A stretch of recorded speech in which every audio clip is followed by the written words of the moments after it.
வாரி கொடுத்துருக்குறாங்க. அதெல்லாம் உங்களுக்கு படிக்க நேரம் இருக்காது.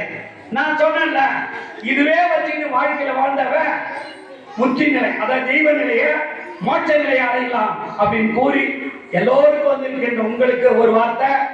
இவரு மிஸ்டர் அரசு அவர்கள் இன்றைய தினம் ஒரு 5000 கொடுத்திருக்காரு. அவர் நம்ம ஆனந்தையர் சொன்னாரு, 91 இருந்து அவங்க வந்துட்டு இருக்காங்க, போயிட்டு இருக்காங்க, நல்ல திருப்பணி செய்திருக்காங்க. அப்போ 91 நானு கவர்மெண்ட்ல தமிழ்நாடு கர்நாடக அரசாங்கத்துல பணி செய்திருக்குன்னா வேக வேகமா அந்த பணிகளை பார்க்க வருவான், ஓடிடுவேன். எனக்கு தெரியாது. நம்ம அசோகன் அவருடைய துணையார் இந்த கூட்டம் இப்போ வந்து 80வது பிரதோஷ விழாவை நடத்துறாங்கன்னா அவங்க மனசை பாருங்க. அவன் ஒரு 5 ரூபாய் 10 ரூபாய் செலவு பண்றதுக்கு பாக்கெட்ல விட்டு குண்டியில் எவ்வளவு போடலாம், இல்ல ஐயர் தட்டுல எவ்வளவு போடலாம்னு எடுப்பான். 100 ரூபாய் வந்துடும், இது போடக்கூடாது அப்படின்னு தேடுவான். 1 ரூபாய் 2 ரூபாய் தான் போட்டு போவான். இதெல்லாம் நான் எதுக்கு சொல்றேன்னு கேட்டா, இதெல்லாம் யோசிச்சு பார்க்கணும். ஆனா கடவுளுக்கு பணி தானே செய்யறோம். இப்போ இந்த தீபம் ஏறினோம், லைட் ஏறினோம், இதை சுத்தமா நம்ம சகோதரி இங்க என்னங்களே இல்லை கிளீன் பண்ண. நம்ம பேர் என்னமா? இந்த தனலட்சுமி தானா வந்தது கிளீன் பண்ணிச்சாதான் சொன்னார் அவரு. அப்பர் பெருமான் மாதிரி அவங்க கிளீன் பண்ணிட்டு போறாங்க. அது போல எங்க குடும்பத்துல, எங்க குடும்பம்னா இந்த திருக்கோயில் குடும்பம். யாரு? பச்சையம்மான்னு ஒருத்தர் இருந்தாங்க, இன்னைக்கு அமரர் ஆயிட்டாங்க. அவங்க அவருடைய கணவர் முருகன் மேஸ்திரி அவர்கள் என்ன பணி செய்தாங்கன்னா படபடன்னு என்ன வேலையும் செய்வாங்க.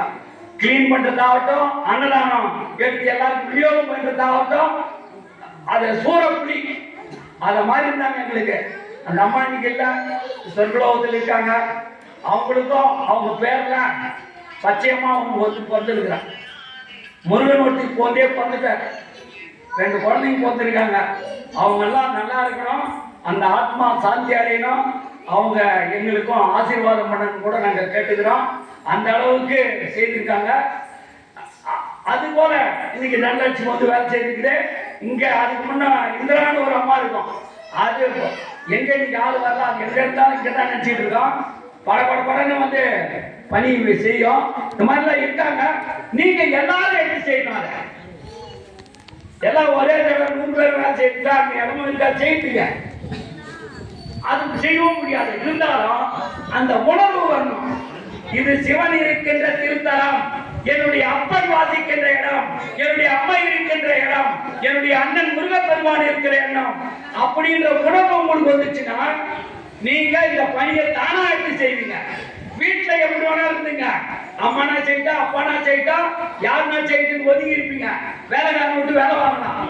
இன்னைக்கு இந்த கோயில நம்ம எல்லாரும் வேலைக்காரங்க. இந்த வேலையை அப்படி செய்யுன்னு கூட உங்களுக்கு கூறி எல்லா நலமும் வளமும் சொல்லி அரசு அவர்கள் ஏதோ ஒரு 100 பேர் வச்சுக்கிறாரு. உங்க குரூப்பை கூட்டிட்டு வாங்க, கோயிலை பார்க்கட்டும். உங்களால் முடிந்த காணிக்கையை, ஏன்னா அவர் சொன்னார் பாருங்க, ஒரு 2 கோடிக்கு ஆகும். இதை விஸ்தரணம் பண்ணி பெரிய கோயில் ஆகும்போது அந்த இடத்துல இருந்து நிக்கணும். இந்த விநாயகர் இந்த எம்பெருமான இன்னும் கொஞ்சம் முன்னால தள்ளி கூட வச்சிருப்போம். அதுக்கெல்லாம் ஏற்பாடு பண்ணனால ஒரு காலத்துல திடீர்னு சிவபெருமான் கண்ணு திறந்தானா கூட்டம் இங்க வரும். அப்போ நம்ம தயாராக இருக்கிறோம். அதை கட்டுவதற்காக உங்களுடைய உதவி தேவை, செய்யுங்க.